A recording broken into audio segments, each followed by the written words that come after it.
Conor McNicholas is in the house. Yo, how you doing? Good. Hi, Conor. So we are live, Hey, and the Vector, reason we haven't put a music sting on the front is because literally 2 minutes before we were allowed to go live, my computer setup, it died. So I've been trying to fix that. I apologize to everyone who was waiting to see us, but here we are nonetheless. We have Conor McNicholas from the Doods on the stream with us, and we have Vector Meldrew as always. And Conor, I just want to blow your mind for a second here. Go on. Check this out. So the other person on the call is Bahuza. Bahuza is Alp Gazimov. We had a whole thing where we had like another camera. I'd be able to look at him, and like he's in the room over there, but we can't. But what's interesting is what he's doing right now, and that is this. So Wow. Alp, show them what's going on here and talk us through it. Yes, so right now I'm controlling a metahuman. This is your metahuman, Robin. I'm controlling it with an Xbox controller. So we're in a third-person view, just like in a regular game, like GTA or whatever. And we're looking through a skyscraper down into a city pack that we had purchased yesterday. I'm Batman. Yes. Jump, make him jump. Did I? Yeah, well, he must jump. Let's have a jump. Okay, here we go. Let's have an applause. Wait. Okay, here we go. Jump! What? Look at the mohawk. Wow. Look at what he's doing. Cannot compute. Cannot. And then it just lands. It's fine. Everything's fine. Oh, so this is. I can just walk around, run around. You have no idea how much pain was involved in getting this to happen. But this is the metahuman version of me that we use sometimes for live streams or everything else. But we finally got it to work as a playable character. One of the hardest things to do when you're trying to do virtual production is retarget animations onto a character and make it do things that you want it to do. And yet at the same time, this is a game engine and you can play the characters. So we can set up an Xbox controller and we can just play as me with my Glenn Plake style mohawk here going on. It is the best. So anyway, I thought I'd show you guys that and give you kind of a glimpse into how our virtual production is going, because we've been sharing that on the stream over the last kind of months or so. Yeah. There we go. Whoa, what a cool. So we're actually shooting a film about video games inside a video game. And it is crushingly hard. I'm not going to lie. So anyway, let's get back to our scheduled broadcast. Alp, thanks so much for sharing this. He actually needs to go back and do some work now. Conor McNicholas, how are you, sir? He's frozen. So this is going well. It's hotel Wi-Fi, so that's what happens. It's literally the best thing that's ever happened. So I think we should start by jumping into the Dudes. This is Conor's project. It is a bunch of dudes, and there's a whole kind of story about culture and music. And Conor himself has a vast and rich background as a music journalist, as a print man. And I would love for him to be able to explain exactly what's going on here, because I think we have you back. Please go ahead and tell us what the Dudes is all about.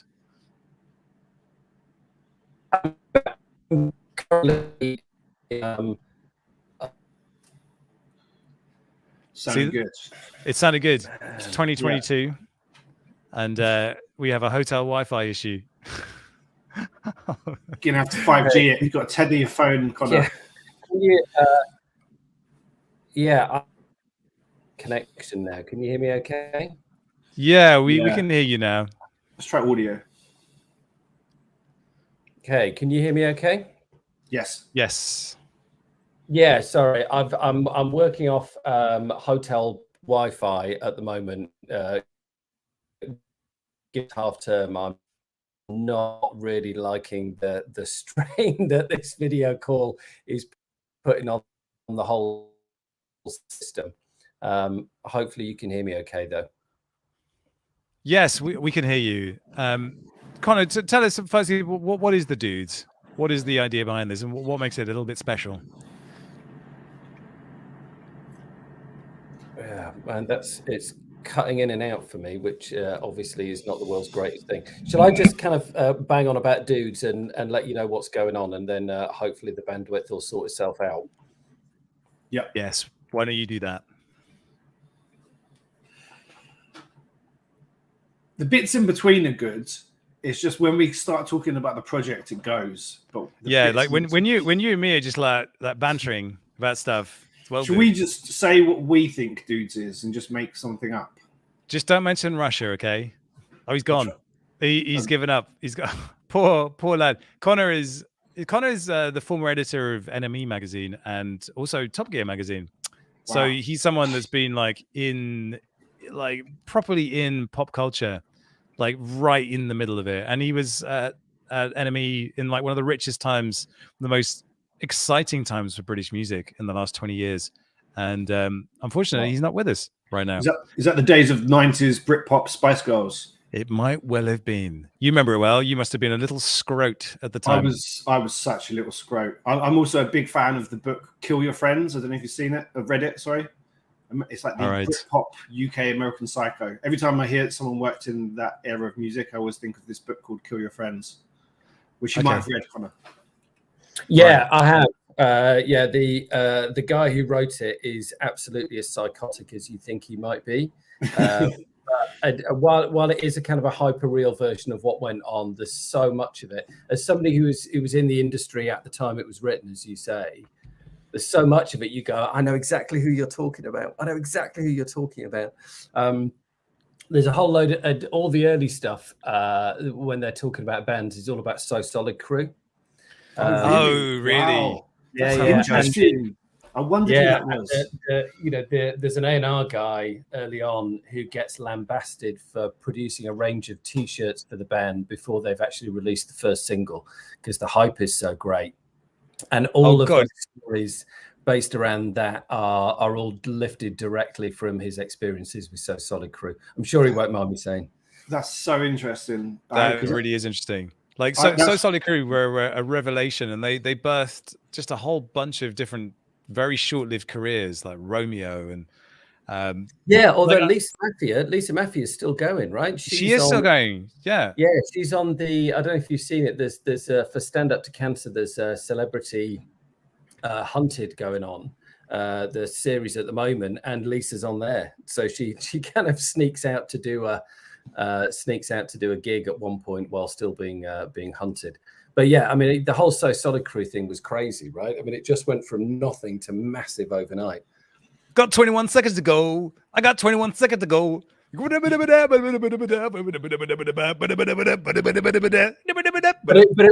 was that moment where, you know, it was basically pop garage, wasn't it? It was part of that crossover from that underground, what started out as speed garage in London, this kind of uniquely London sound. Craig David. And then there was this kind of crossover, and So Solid Crew were right in the middle of the whole thing.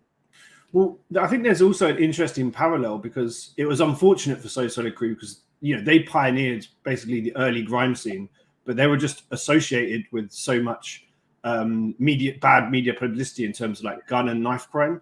And I really feel like, you know, as a punk movement, that feels similar something to what we're doing now with NFTs. You know, there's certain scapegoats and there's something that's kind of come up from the underground. It's like a fringe movement and it's being plastered by the media in a certain light. And as a result, like when I was there in the early garage days, that's kind of where I started as well. And I remember so many people around me were just like, why are you into that stuff? It's just like guns and knives and whatever. And then the generation of people that came after So Solid Crew that So Solid essentially paved the way for, they went from being, you know, painted as like criminals to then being on Saturday morning TV and going like on top of the pops and stuff. Was Ashley Walters part of So Solid? Yeah, he's still going. Yeah, and he carved out a legit acting career. Oh, there he is actually. Yeah. Asher D. Yeah. And the funny thing is, like this week, Jamal Edwards passed away. That's sad. It's hard to underestimate how much of an impact that one human being had on the entire London music scene. And like when I talk about it, you go, what do you know about the London music scene? But like I was literally there, starting out as a music video director, and going through it wasn't SBTV, but there was one channel that you could get on Sky that would Channel only U. do hip hop Channel videos. U. It was Channel U, right? That's why it started as well. I did an animated series for Channel U when I was 17. Yeah, exactly. So you go on the Channel U forums and you'd look for bands that were just looking to get a music video made, and then they turn up with like a bucket of chicken and then like 200 quid in cash, and then they would just smoke. It would just be like bong smoke, and like they would turn up with like 500 people. And it was amazing. The energy. I mean, the videos were terrible, but it didn't really matter because like you were part of this thing. And then Jamal Edwards kind of rationalized it all, turned it into something that actually felt genuine and honest and from the city, and built SBTV. And it was like just so important to that community. And I just remember it so well. It was like I couldn't believe that he was gone. And like so young as well. Really, really sad in a way. Really sad. Really sad. It's really sad. I mean, it's, you know, it's genuinely somebody who burned bright, and as you say, you know, did completely revolutionized the cultural fabric of the UK for youth culture, and the empowerment that he brought to everybody around him, the energy. He was just this enormous catalyst, you know, and approached the digital space without any fear whatsoever, and with such incredible positivity. It wasn't just the things that he did or the people that he directly supported. It was just the sense of, you know, you can do anything. There are no barriers anymore to you kind of getting up and getting that awareness, that he just, that ethos somehow just spread right the way through the scene. And we wouldn't have all the kind of the amazing grime artists that we have now breaking through if it hadn't have been for him. Yeah, Stormzy, Wiley, Ed Sheeran. Like it's hard to think of Ed Sheeran as a grime artist, but like the guy was literally going and freestyling with rappers, and like and holding his own in a really. There's an interesting parallel with MKBHD, who's the American tech YouTuber, who basically started making like terrible videos about why his computer didn't work 11 years ago or something, and over the course of that time he just did it, and he made it his own, and he's completely owned his own space. Jamal felt a lot like that, and it's like, what could he have accomplished moving forward? But all of this is relevant because, Conor, your background is in this space. It's in culture, in pop culture, really. Yeah. So we should circle back to Doods and what it is that you, with all your experience of all the stuff that you've done, all the crazy stories that I know you have about the wildest times in British music and entertainment culture. How do you get to Doods? Well, the two big things that I've always been into, as you say, is popular culture and you know, kind of digital technology. You know, I was always passionate about music as a kid, but my dad worked for IBM, right? So we had big computers, all the stuff they were chucking out the office, like these. I wish I still had them.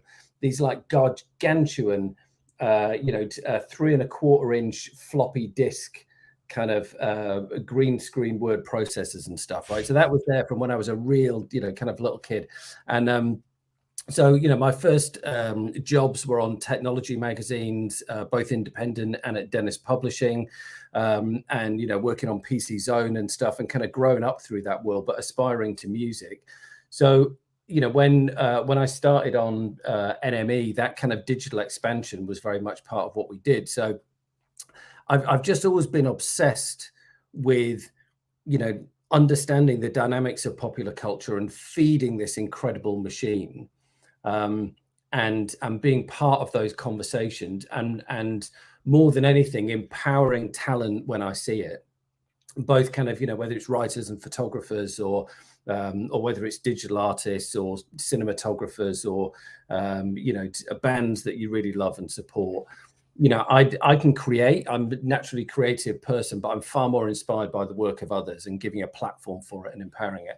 And I've done loads of stuff over the years, right? I've, you know, kind of run agencies within WPP, and, you know, I've kind of been a speaker on the circuit of various things. But and I've been aware of, you know, kind of what was happening with blockchain culture over the last couple of years, and certainly what was happening with NFTs over the last couple of years. and I was, writing posts on LinkedIn about the, remember the Kings of Leon kind of like launching an NFT early back in the day when everyone kind of went, what the hell's that? Back in the day, that was like less than a year ago. Yeah, exactly. Well, it feels like longer. I mean, it's been quite a busy year, right? It really has.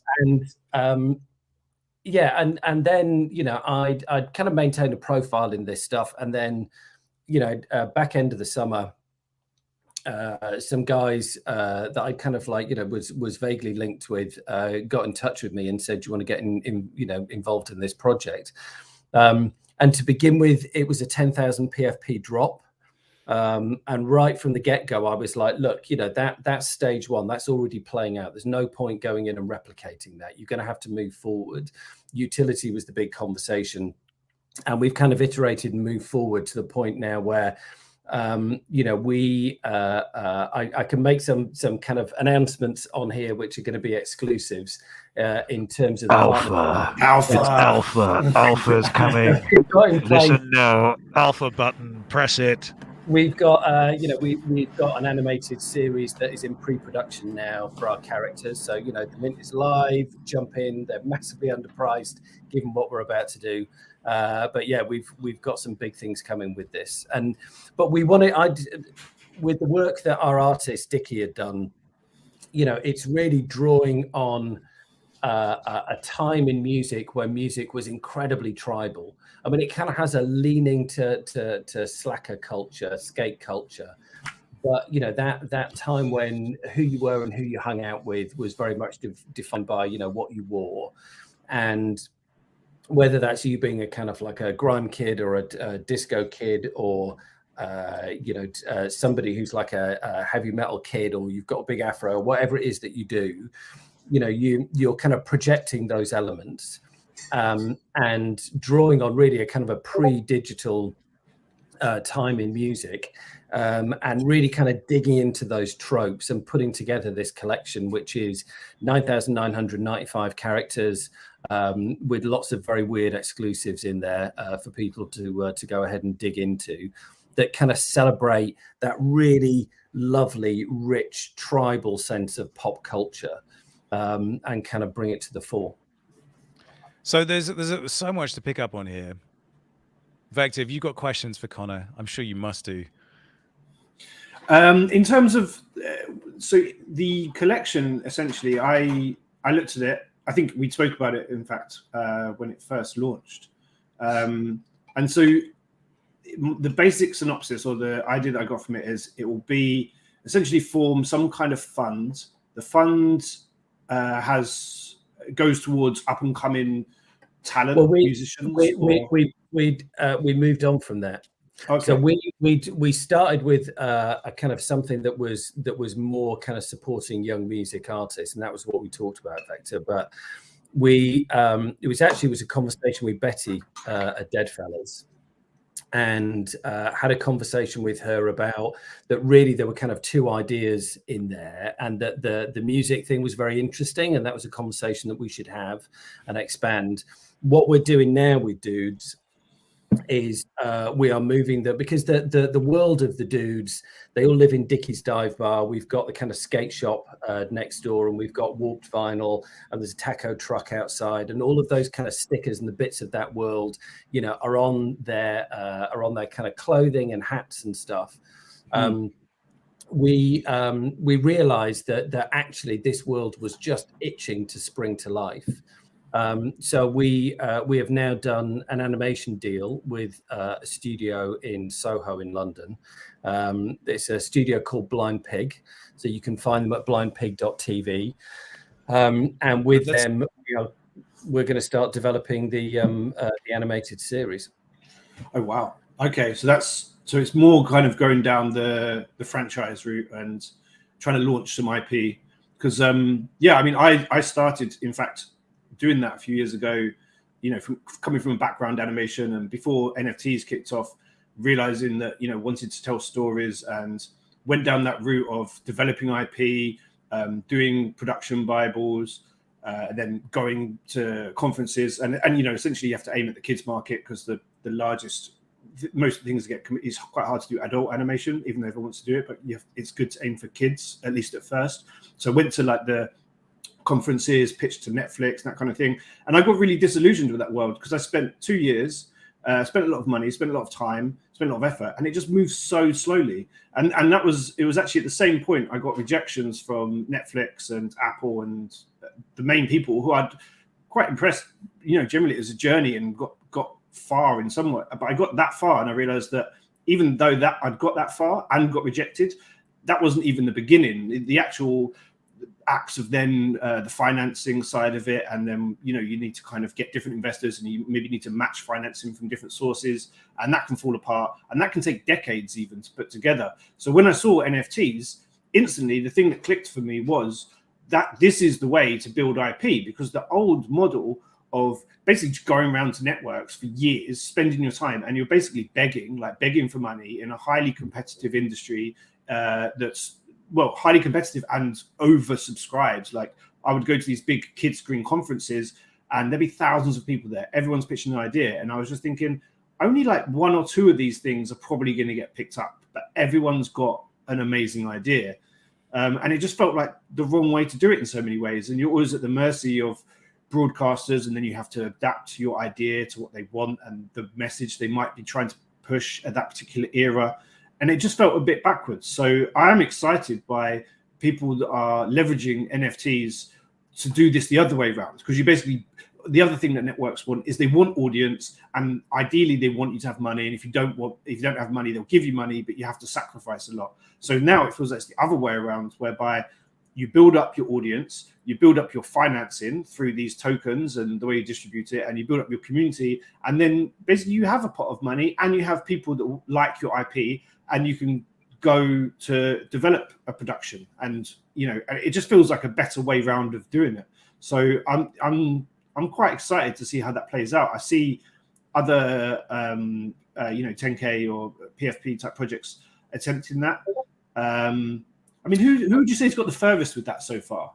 What's the best? Well, you're right. There's a lot of people attempting it, but what we're not is a bunch of 25-year-old people on laptops, kind of smashing out NFT collections, right? We are a bit older, but being a bit older and being kind of established in media means that you've just got a hell of a lot more connections. And what I see us doing is building a world between kind of established legacy media and this new space. And this new space, as you say, in terms of funding, but also in terms of culture. And I want to be right in the middle of the two of them. And you're right. Historically, you would have to pitch to Netflix, and they'd have to kind of give you the money in advance, and then you'd have to work really hard to kind of produce stuff, and there'd be complete silence until you'd have to do kind of pre-reveal noise, and then you're building an audience when you're out there, and it's a nightmare. And you're right, this new cultural landscape and these new models allow you to do something much more interesting, which is launch small and develop alongside your community. So yes, we have aspirations to move to a kind of like a Netflix or an HBO Max series in the future. We've actually had those conversations because the exec producer who is overseeing the animation element for us is just a wildly connected guy, who's good mates with the head of adult animation at Netflix, and we've they're actually up for adult animations at the moment, much more so than they have been historically. But we can make those things happen really quickly in terms of those conversations. So having got the collection together, and just responding to one of the notes that came up, the Doods collection, is kind of like it's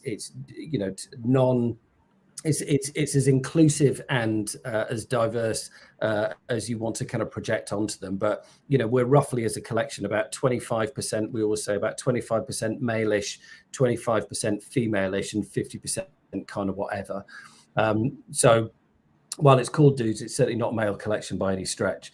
But having got all of that collection up and running, you know, we're able to move really fast to kind of to make, you know, to find an animation studio, speak to networks.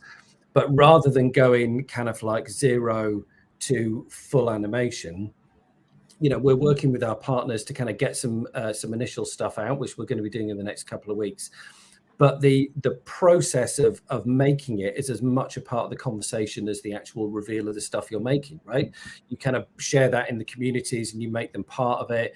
We're going to be doing animated podcast as much as we're going to be doing micro episodes. And that whole kind of growth that we can be doing on YouTube will help us get a Netflix program on our own terms, rather than having to go cap in hand to these people and persuade them that you've got a great idea. I want to be sat on millions of streams behind us showing, look, we've got an engaged audience already. This is something that you need to be part of.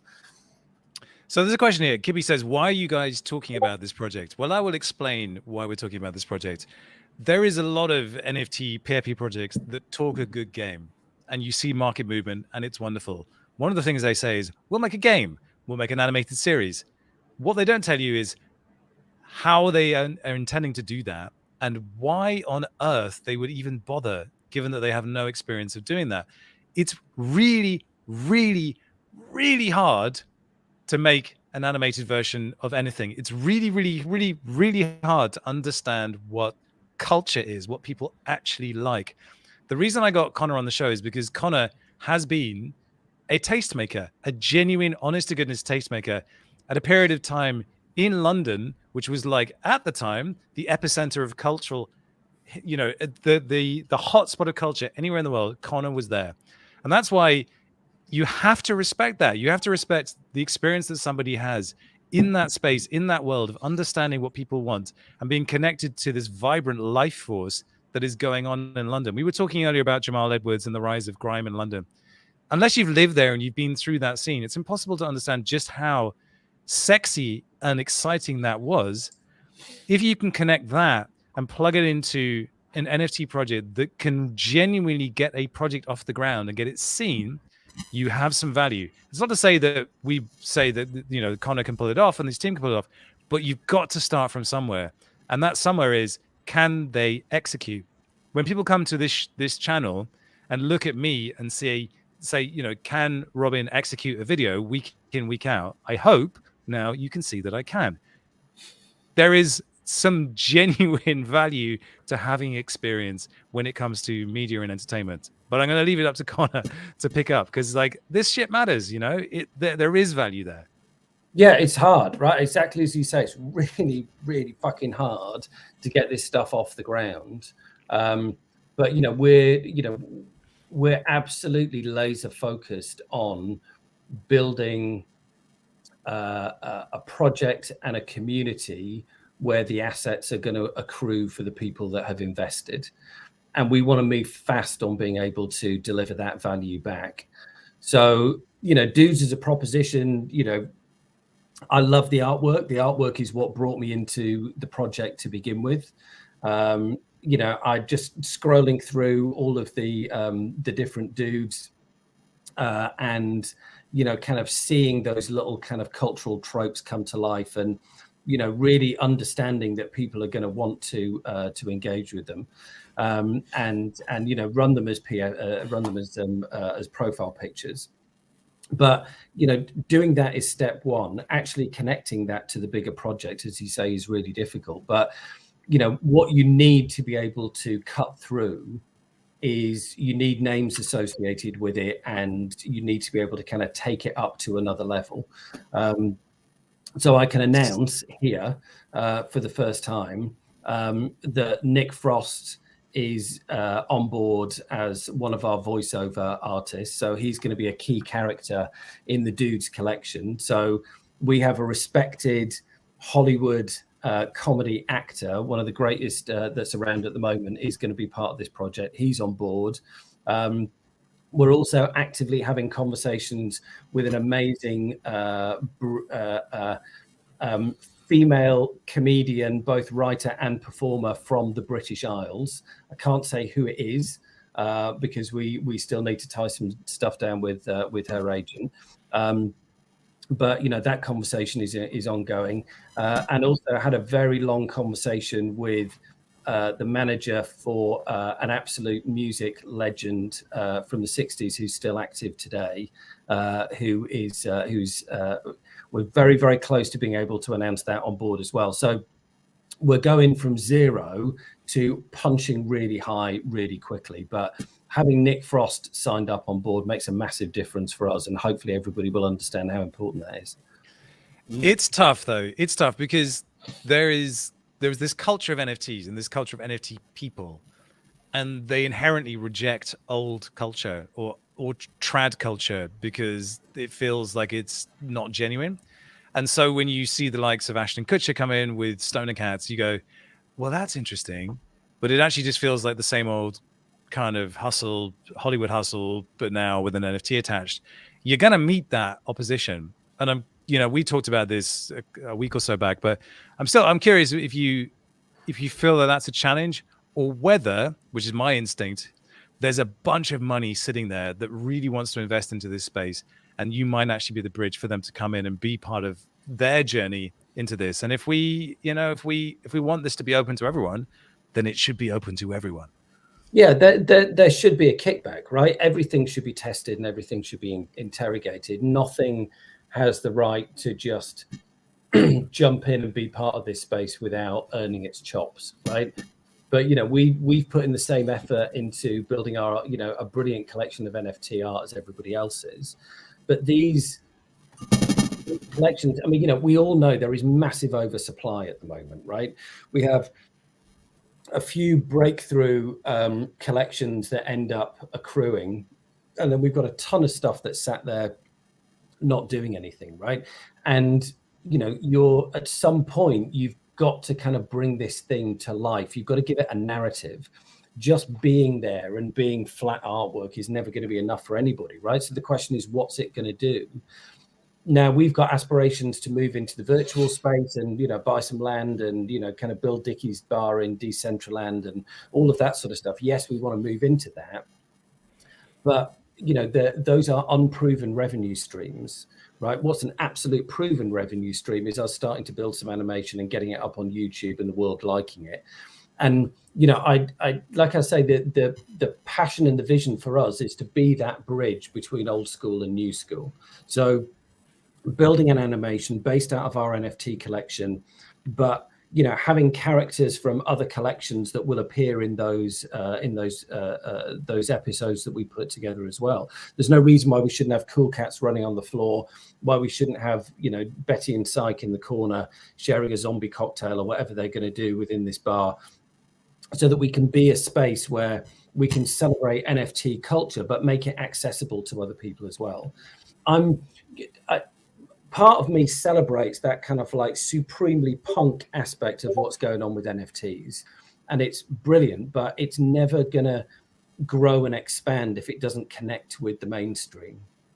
And what I've always done, and quite often been lambasted for, is connecting the really exciting new elements of pop culture and connecting it with a mainstream element, because that's what gives you scale. That's how you change stuff. That's how you make the world more in the image that you want it to be, rather than hiding away in some tiny little hole.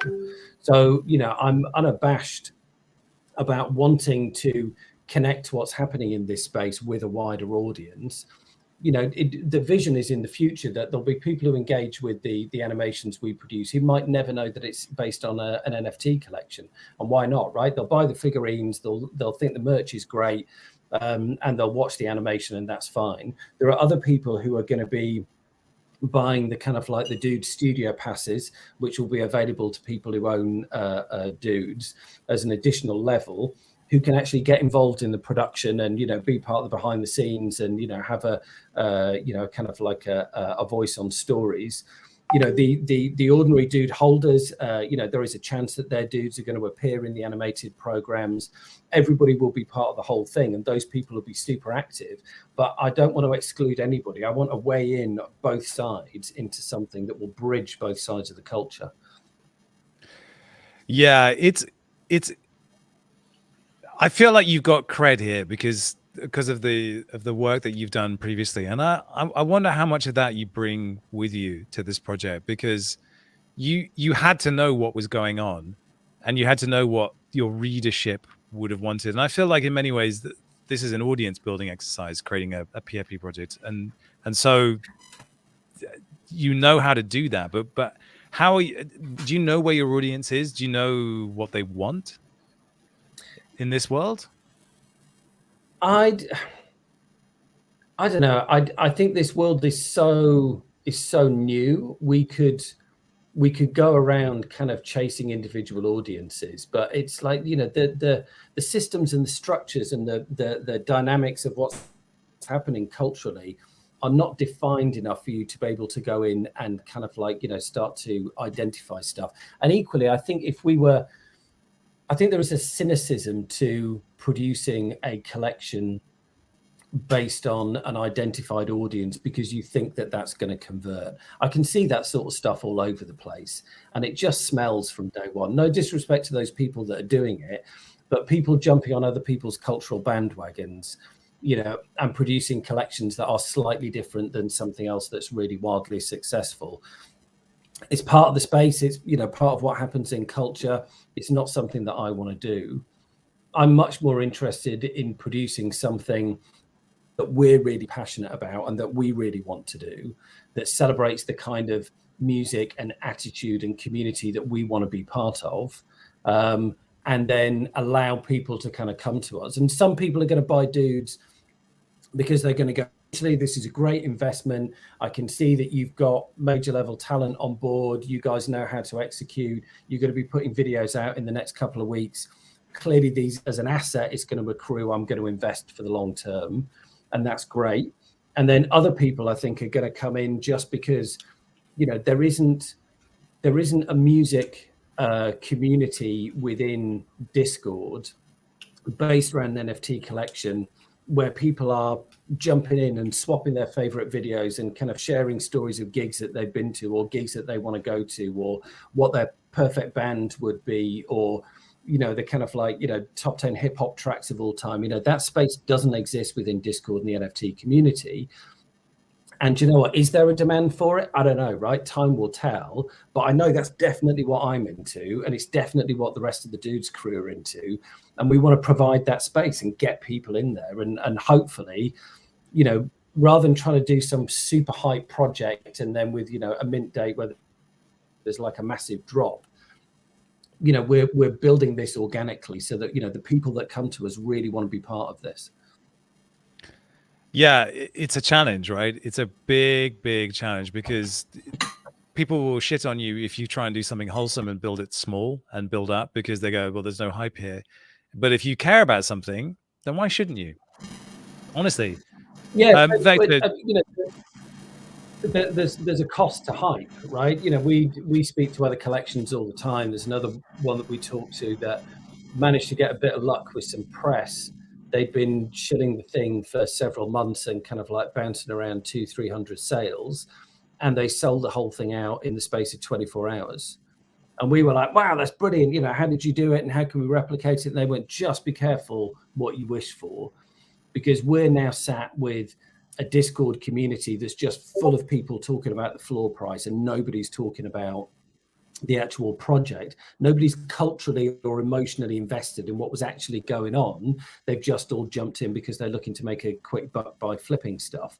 And it had just totally diluted what the whole thing was about to begin with. So, you know, we've made that call, you know, not to be something that is looking to, you know, kind of drive massive hype and smash it out. I mean, you know, if we can get coverage and people come to us for the right reasons, great. But that's why we open the mint and allow people to find us, and hopefully we get a kind of a purity of curve as it goes up. So we have a comment here. I doubt any female would want something called dude. Again, I love you. There's some truth in that. You've got the dudes. Are you going to have the, I don't know what the opposite of the female equivalent of a dude is, but like the dudes are neither male nor female. You know, there's a but you have to admit that dude that runs male. as an epithet? Well, I would say it runs male-ish, but I think it's a term that gets used for both men and women. It's certainly not excluding anybody. The collection. Did you just create a new word, malish? It's like blackish. Like so Doods is a malish project. It's like if you travel to the far northern mountains of Elvoria, you will find the malish. I like what you've done there, but to be fair, projects in this space are capable of evolution and are capable of evolving with the time. So you can start, with a certain expectation and then go somewhere. But I think fundamentally, if there is quality inside and you have the willpower to stick it out, then hopefully something good will happen. But, I know that you're as realistic as I am about this space and about the idiocy inside it. And I think everyone wants to see the most hype projects, but I actually want to see the quality, but I don't know what quality is. That's the problem. I don't think anybody knows what quality actually is. Yeah, but I think, the space is so new. You get to jump in and define quality. And look, quality is going to be different for everybody. For some people, quality is going to be purity, right? It's going to be a collection that never does anything outside of NFTs, that just sticks to being, kind of 2D visuals, and, has their community ongoing, and that's it. For other people, quality is going to be a project that works hard enough to generate that ongoing value so that, growth happens financially. And for other people, quality is going to be taking the tools and the cultural essence of what's happening in this space and moves it on and shifts it. I have no time for cultural purity, right? It's like, people who sit there and go, well, this has to be like this. It's like, this is so new. It's like being, it's a form of maximalism, cultural purity, basically, in essence. Now we fill the time with singing. Can you hear me? I just did a little musical interlude just because I felt like it. It's beautiful. It's beautiful. It was almost poetic. This is live culture creation right here. More stuff going on.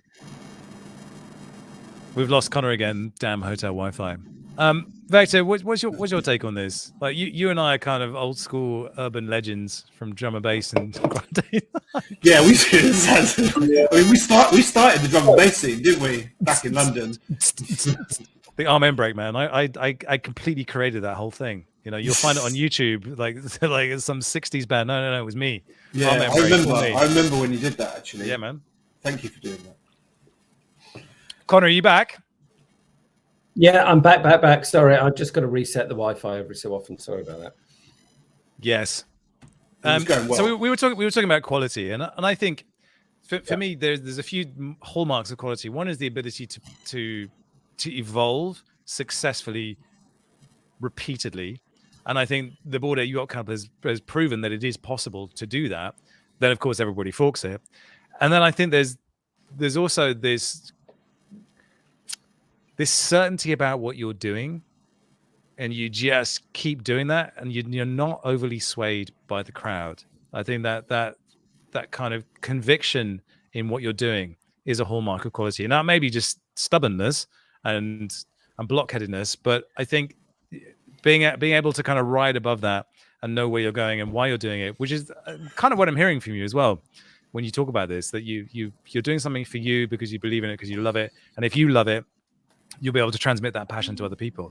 And I think there's something so wonderful about, even if there's a subject matter that you don't like or don't care about, if you see someone who's passionate about it, it's entirely possible for that passion to rub off on you. And that's, I think, why YouTube works, because you see someone who's passionate about something they love, even if it's, like baiting fishing lines. I mean, nothing could be further from what I care about. But if someone does it and they love it, I'm going to watch that because I want to know why they're so passionate about it. It really transmits. We lost him again. Vector, can you fix the internet, please?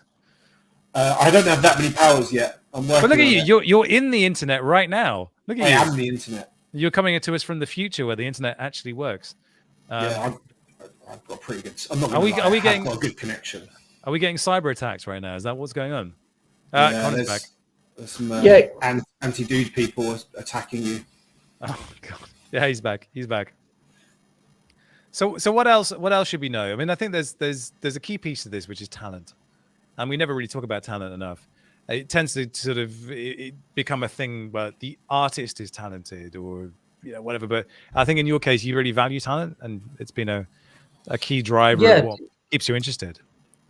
Yeah, totally. I mean, I had 7 very successful years at the NME, and I, won Editor of the Year from various awards things, and went on to be chairman of the British Society of Magazine Editors and all that sort of thing. And it's lovely to get the plaudits, but like any of these projects, what time period was that? So we can kind of anchor ourselves. So that was 2002 to 2009 that I was in charge of NME. So late stage Oasis, early stage Britney, and what else? Yeah, well, Oasis were they were kind of a constant throughout the whole thing, because they were, if you're ever struggling to sell any issues, sticking Oasis on the cover was the absolute exactly go-to. Yes. But I inherited a world where the Strokes and the Stripes had just emerged, like by a couple of months, and the Libertines were a kind of a knockabout band, really on the fringes of what was going on. And I went in, and people talk about what happened during those years. God, you were really lucky as NME editor, weren't you? Because you had a really fantastic music scene to talk about.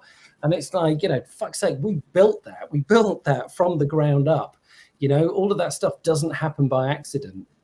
This is what used to happen with popular culture, is that you had these big influential cultural spaces like the music press, where you could kind of celebrate stuff and push it forward.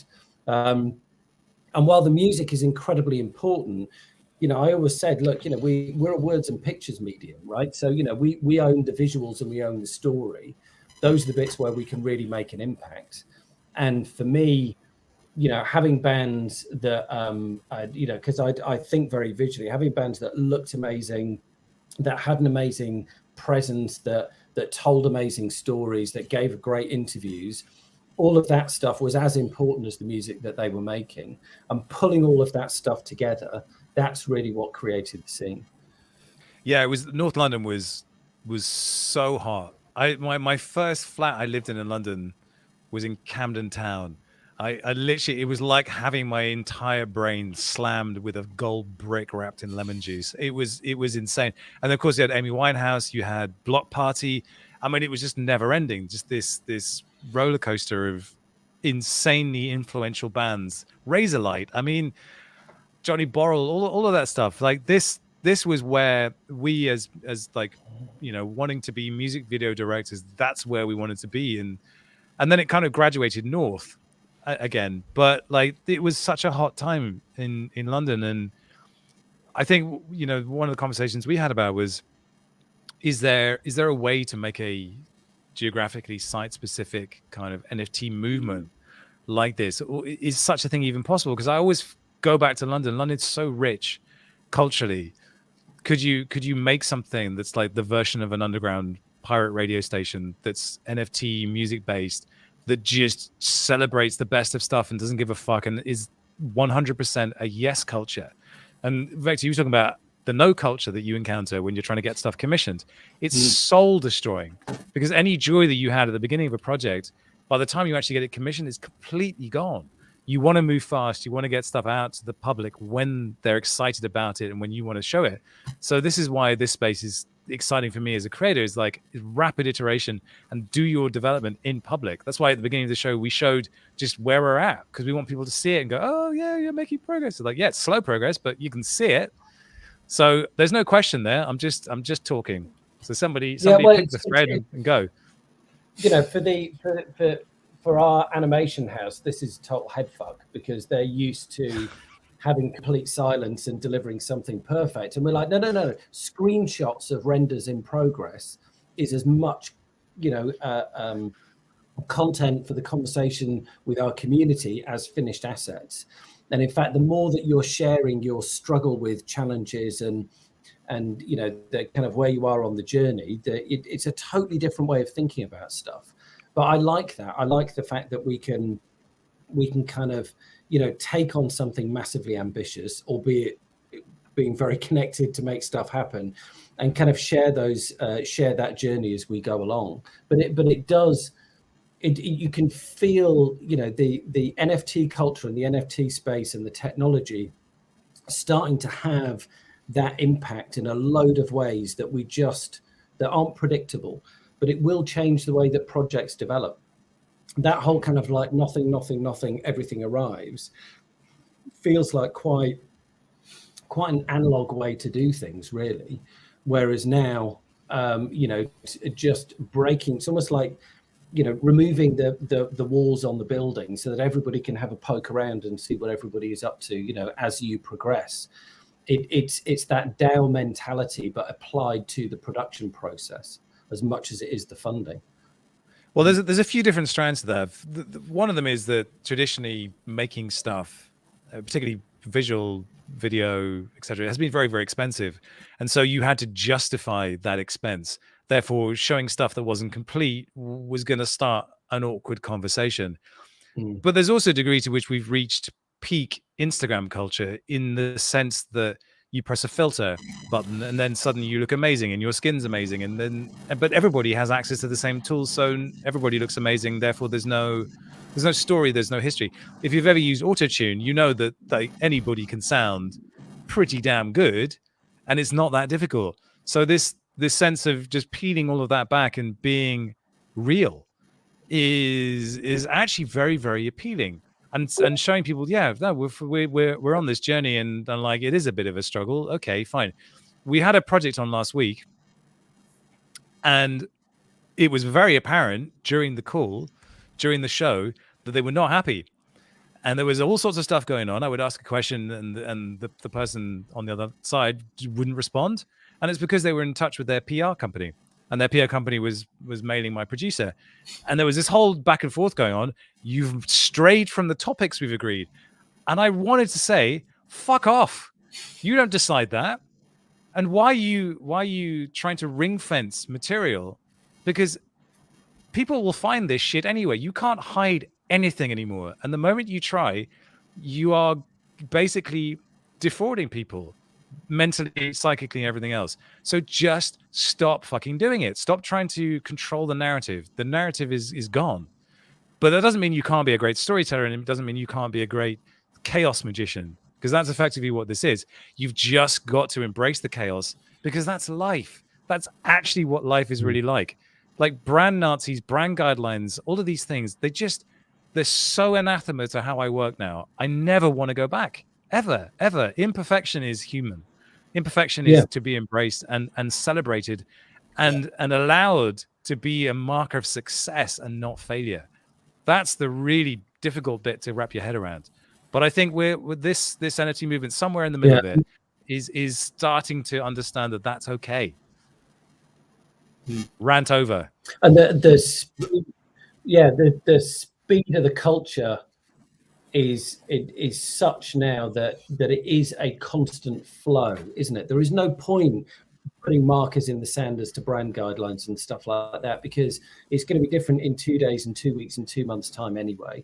And that democratization of the means of creation is the big shift here, because between Adobe Creative Suite and TikTok and Ableton, you've got a bunch of stuff that allows you to kind of do anything, right? And so therefore there's it's basically that ethos of punk, which is stop trying to be perfect, pick up a fucking instrument and plug it in and make some noise. And what I've seen here, the thing that's excited me is just this onslaught of intense creativity that's coming out that has just been unleashed. And some people are making really good money out of it. I spoke to a London production studio, like a really kind of high-end kind of advertising and animation house. And they said their biggest problem at the moment was they were struggling to get digital artists to work for them because they were all at home on their MacBooks making NFT collections and going direct to consumer. And it's like, well, why wouldn't you, right? You know, you don't need permission from a production company or an advertising agency or a client to go and do something now. You can just go out there and make it happen. And that well, there's a note there. Happening is exciting. And there's a note there to these producers. It's like, give them a better deal. And that doesn't necessarily mean more money. It's just a better deal. And like figure out what that means. And then the only way you're going to figure out that one is by having a conversation with them. Try that for once. Conor, I believe we have to let you go. Yeah. So with regrets, regrets, look, thank you for having me on. You are the weakest link. Goodbye. Cheers, Conor. It's good to meet you. It's good to hear about the Doods project. It's exciting. Cool. Yeah, I'm excited to see what you guys are going to do with the animation and everything else. But it's time to get our next guests. It's time to get our next guests on before I go all Jim Carrey. Conor, you're still there. You're gonna. Well, okay.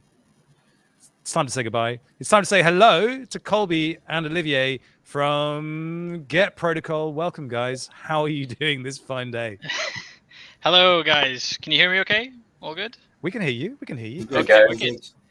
Pleasure to be introduced to you guys. Fantastic discussion already. Super engaging. Yeah, great to be on. Great to be on. So listen, Get Protocol. Here it is.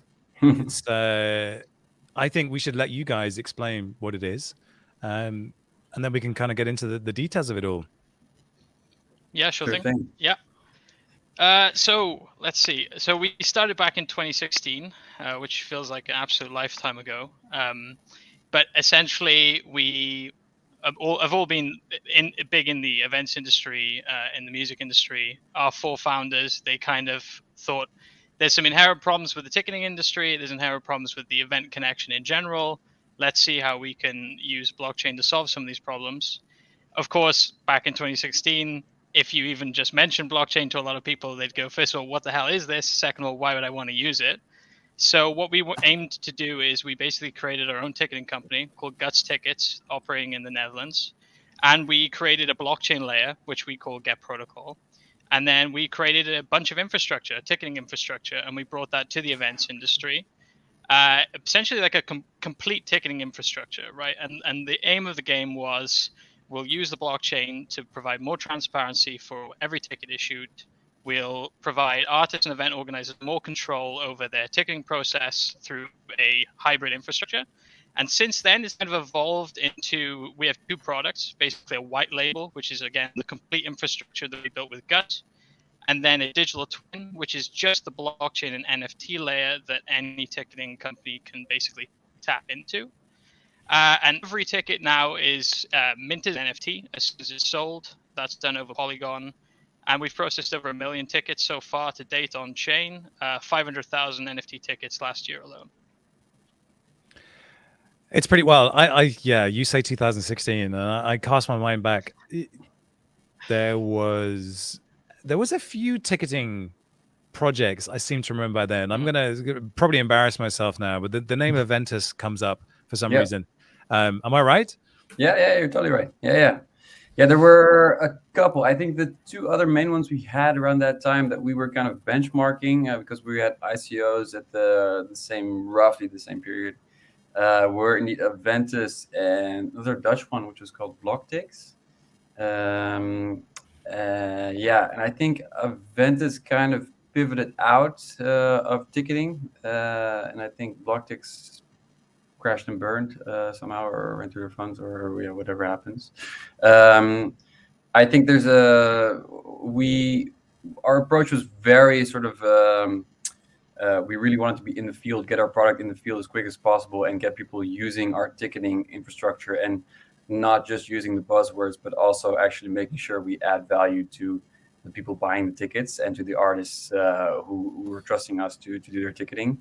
So a lot of it was basically just the groundwork of, okay, what does a successful ticket sale look like, and what are the kind of hurdles you need to clear, and what are the actual pain points, because I think there's also a slight discrepancy between what people say publicly are the pain points and when it actually comes down to signing deals with them, or what it actually is, what they want. A lot of it's, of course, money.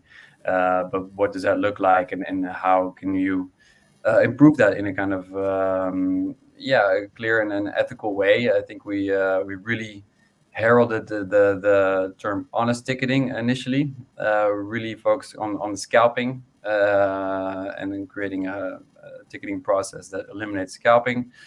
And then 2019, I think we really started to talk about NFTs and what that could look like, and really kind of naturally, organically evolving into kind of looking at the user experience and all kinds of new steps in terms of what's possible, not just in the period between a person buying a ticket and entering the event, which is what everyone knows and considers when they think of tickets, but actually beyond that, because now what people do, or what they used to do, is you go to the event, once you're scanned in, you're checked in, you just throw your ticket in the trash. It's essentially worthless. And of course, thanks to NFTs arriving, that's not necessarily the case. It automatically becomes a collectible. The way it works using Get Protocol is, as soon as the ticket's checked in through the wallet app of the integrator, the NFT collectible of that event is then sent to the corresponding address of the ticket holder. And of course, there's tons of cool stuff that is fairly new that you can then tack on in the period actually kind of between the event and the next sale of your ticket, which is kind of like, it used to be kind of a Bermuda Triangle for event organizers, where you kind of just lose touch with everyone who showed up, and you just got to hope that they'll buy your tickets next time around. But now there's tons of ways you can actually engage with them and keep them close to you, and add value to their lives as well, and kind of really strengthen the bond. Yeah, I see this with friends I hang out with in crypto, in EDM channels. I'm way too old to be talking about EDM, but like there's this I what I hear from them is like the music events they go to really matter. Like, I've got kids now, so I'm sort of a little bit distant for that, but like I listen to that, and you see it and they go, they would love to have this thing that connects them to all the things that they've done, all the places they've been. And the NFT bit enables that to be more digital and more connected and more alive. But I always worry that, like, the moment we say NFT, people are going to go, "Oh yeah, but it's just a JPEG." Mm-hmm. How do we get beyond that?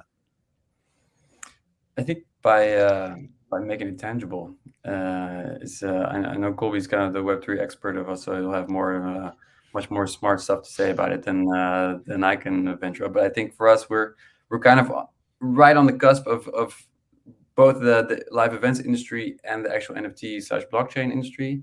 So we kind of need to bridge the gap sometimes and tell people, okay, we're doing NFTs, but we shouldn't need to consider the term NFTs or really stare at that and dismiss it because there's some sort of scam that you read about somewhere else. But actually kind of translate it into the tangible benefits that it adds for the event organizers and the ways of connecting artists to fans.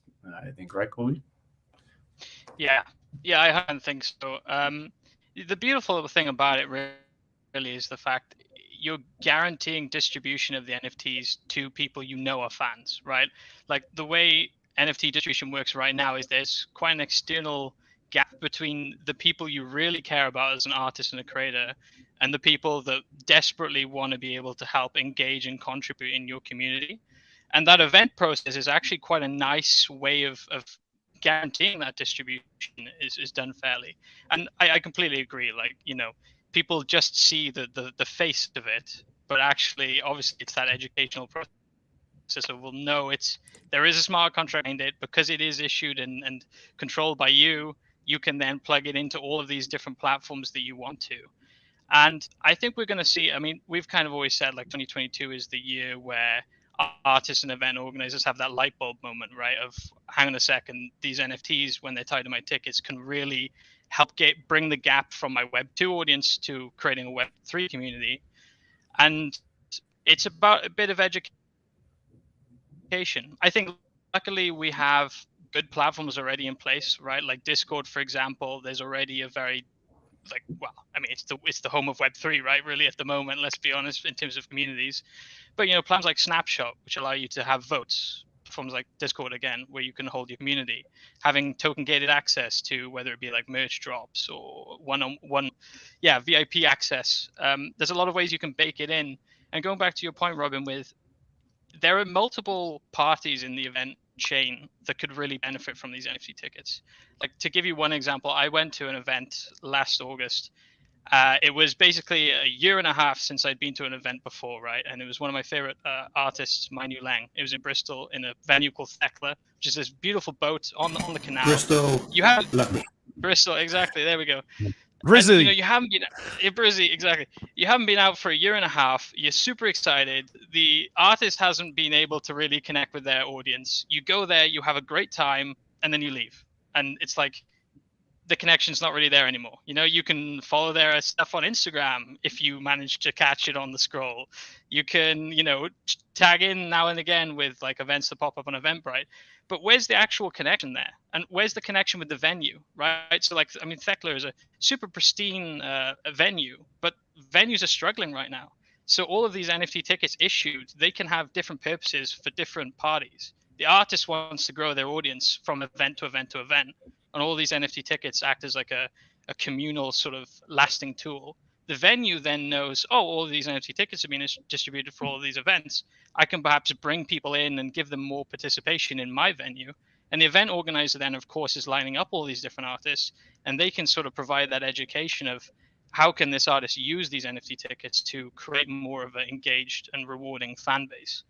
So I think, it's multifaceted in the way it can work. There's going to be pushback, as there always is. There's a strong anti-NFT narrative, somewhat coming from this. Oh, it's bad for the environment. Well, I think we're sort of beyond that. But the idea that there's this secondary market, that there is a speculative market around these things, that's tough to get past, I think, for a lot of people. Did you have any thoughts on that? Like, does that get in the way of what you're selling? When you're actually selling, I guess it's B2B what you're doing. Do you get those questions coming back? Yeah, it's a real mixed bag. So you're seeing a real kind of difference in awareness and understanding about NFTs and tech and what it looks like and how it works, which is very understandable because it changes every week, and there's so much going on, and we have to also be realistic and say that, okay, ticketing companies want to focus on selling tickets, artists want to focus on giving a good show mostly. So you don't want to get in the way of that or imply that this is a primary source of attention or should be given attention more. So we're having really interesting conversations. Colby and myself are kind of like the NFT branch right now in terms of like talking to new artists, where our sales team, for Guts Tickets, our own ticketing company, they talk to artists, and then they kind of, everyone's interested in it. Of course, everyone's heard about it. Everyone has this sense of, okay, I should probably be doing something with this, but I don't quite understand it, or I've heard this and this about it. Isn't that blah, blah, blah. So there's part of it in kind of like debunking it and making demystifying it and making it less scary and going through all those steps, and indeed talking about the environment and what does it actually look like, because people have heard something from their cousin, and then you kind of need to actually look at the figures and say, well, we're not minting on Ethereum, we're minting on Polygon, so blah blah blah. So these talks aren't always the most fun per se, but I think they're kind of necessary and big part of that educational transition that we're currently in, where if we made the choice to service mainstream audiences and mainstream ticketing companies and just really scale it, and that decision has the consequence that we need to have those conversations and be open and honest about it, and also say, okay, yeah, maybe this is something that's going to be more efficient for you in 2 months or 3 months when X and Y happens.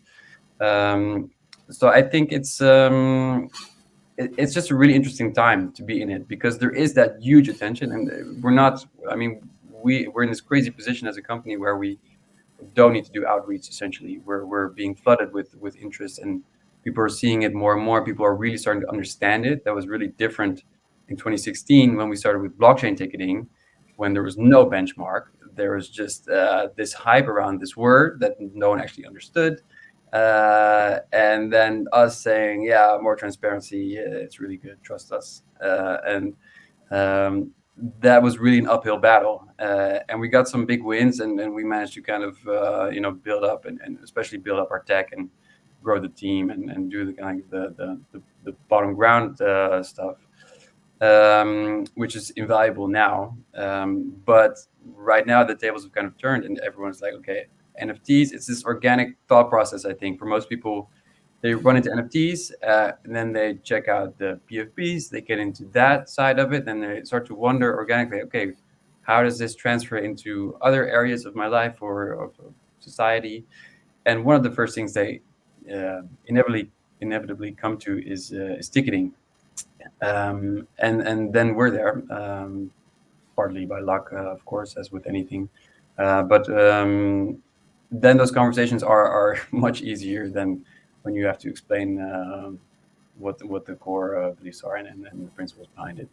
So in that sense, we're blessed to be able to do it right now, and I'm happy to have those conversations because it's more of a it's a way more constructive. You're not trying to convince anyone of it. You're just trying to kind of guide them into it in a way that keeps everyone sort of happy and shows us benefits of what it can be. Yeah, it's so funny when I was working at Harmony. This is pre NFTs. We were basically looking at communications, like how do we communicate this industry and tell people about it in a way that's non-threatening, that doesn't use the language that is inherently toxic. Tokens and Bitcoin and even crypto just sounds illicit in some way. And we were always talking about the idea of lobbing these ideas into public consciousness via pop culture. NFTs have managed to do that. It's probably a little bit obnoxious and a little bit annoying and over-saturated and overhyped, but there's no doubt, as you rightly say, the ground is now prepped by these conversations being had by artists and people that look like you and me. They're not weird traders or finance people. No, it's Jimmy Fallon. Like, and whether you like it or not, like these people do connect with pop culture and do resonate in that space. And that's why what you're talking about is interesting. But I think it's doubly interesting because there is this sort of desire in all of us to connect with a timeline. So like we can own something, but we can also have an experience, and that experience can lead to another experience. But I even remember a company called Block V back in 2016. Did you ever come across those guys? Yeah, I'm trying to remember. So Block V wasn't an NFT, but it was sort of pre-NFT. But effectively, you would have an asset that could live on your phone, and you'd be able to scan it off a poster. That was the first thing that really struck me. It was like there was no QR code. It was just a piece of artwork you could scan, and then the item would land in your wallet, and you could collect them, but they would also change. So you could have a key and a treasure chest, put the key in, and then something would happen, and you could have like 5 Cokes that you would download, and there would be this kind of reward system. I was like, these things can change, they can evolve, they have a timeline. They're like Pokemon Go, but for life experiences. That's where the ticketing thing really comes in, because like when people collect their lanyards from festivals, like they really collect them, and Olivia, you must be from Holland with that accent. So like you've got your Apple Pop, you've got your Pink Pop, you've got these big festivals in the Netherlands. Like people love that shit. They really and like crazy. Dance culture in Holland is insane. It's insane. And like we've lost all of that in the last 2 years, but it's coming back, like this feels like it's ready made for it. But I also think we should say like it's not just music, it's tickets apply to everything. It could be cinema, it could be dance, it could be theater, it literally, it could be just the most boring conference in the world. But like you have a huge sector here to tap into. It's very exciting.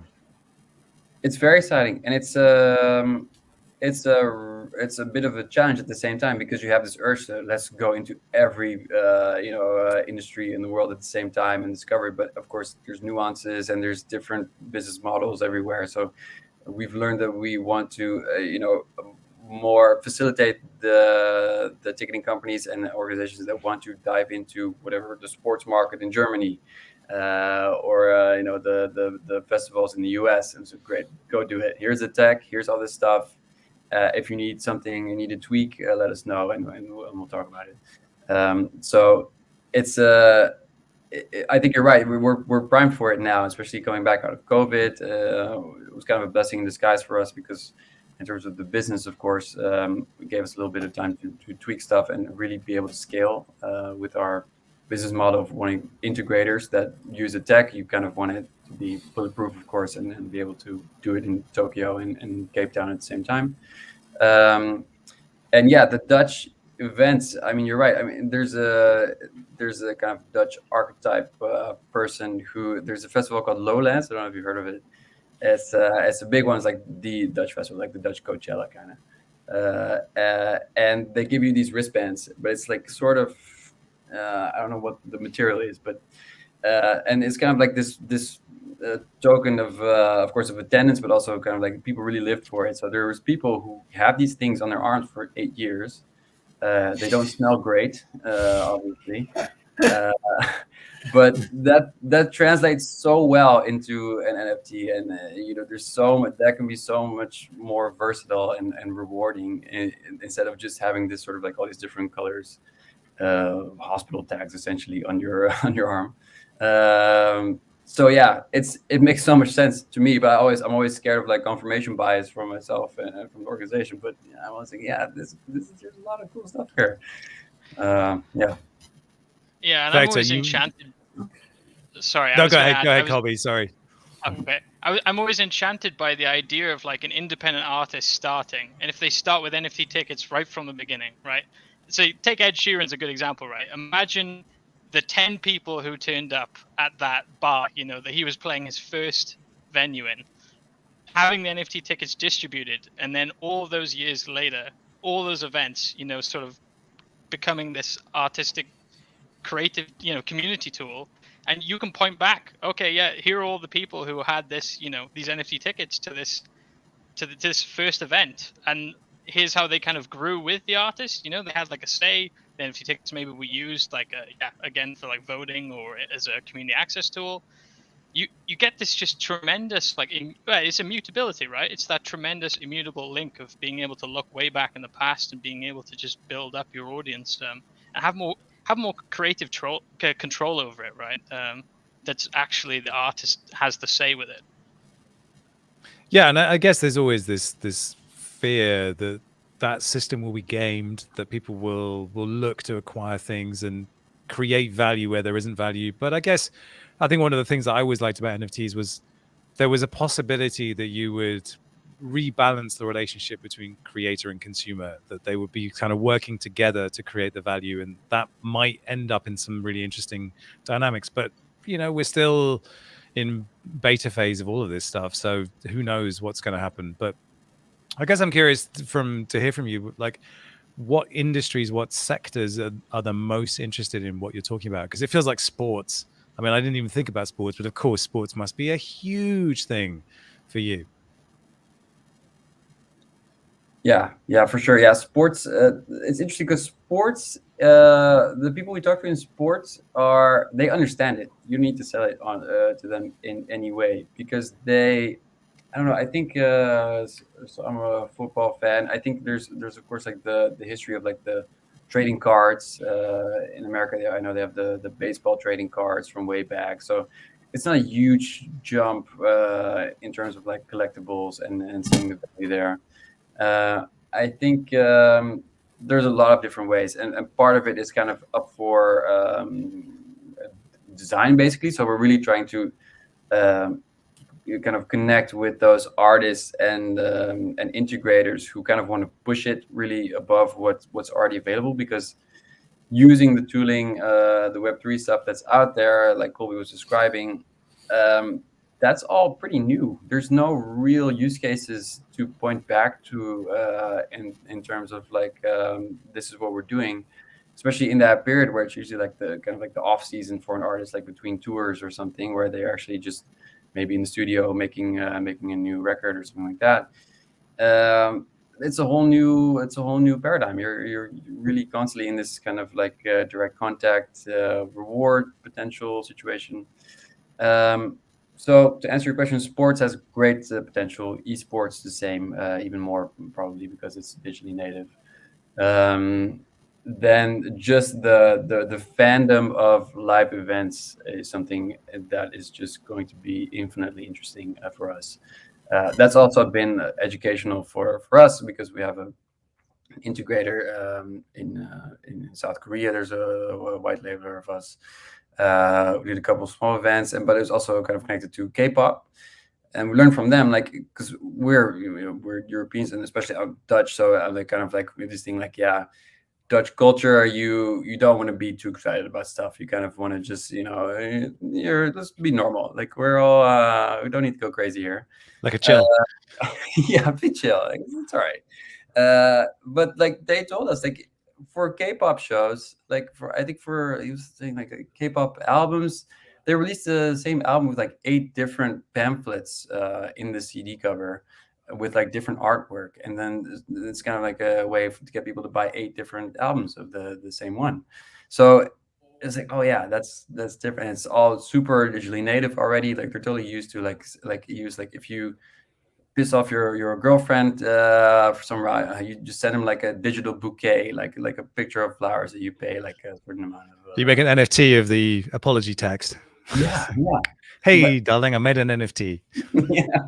Yeah, that's already that's there already. Like it's like literally like you can send like digital flowers to a digital grave if you want to commemorate someone. So that's not a crazy leap over there if you look in that market. So that's also something that totally varies per culture and per continent and per segment also. So it's kind of like this total you just have to kind of be open to all the possibilities, and we have to learn and from the input that we get from different integrators around the world, make sure that kind of facilitates what they're trying to do, and just get out of their way kind of and let them put it to work. Vector, do you have any questions for the boys? Yeah, I have a very important question actually, because I go to gigs. I used to. I'm stay at home mostly now. But you go to a gig, right? You're in a queue. You're outside. Maybe it's a rave or concert, and there's always ticket touts, right? There's these people selling tickets on their own secondary market, and it seems like there's a particular type of person that becomes a ticket tout. Like they all kind of look quite the same. And firstly, I just wonder who those people are. But secondly, what's going to happen to those guys? Because I won't see them ever again.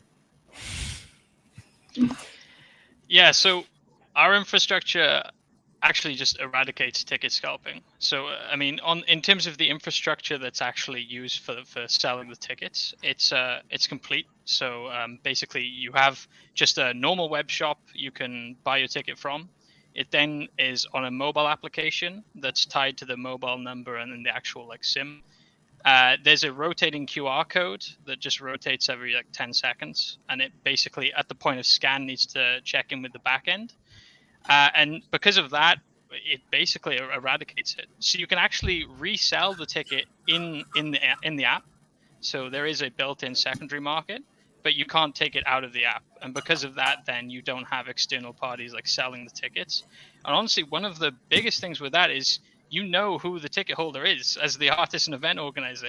It feels shocking that would even be a benefit, like in the sense that it feels like that should just come baked in, right? Like if I issue a ticket, I should know who owns it. I should be able to have a bit of royalty control over that.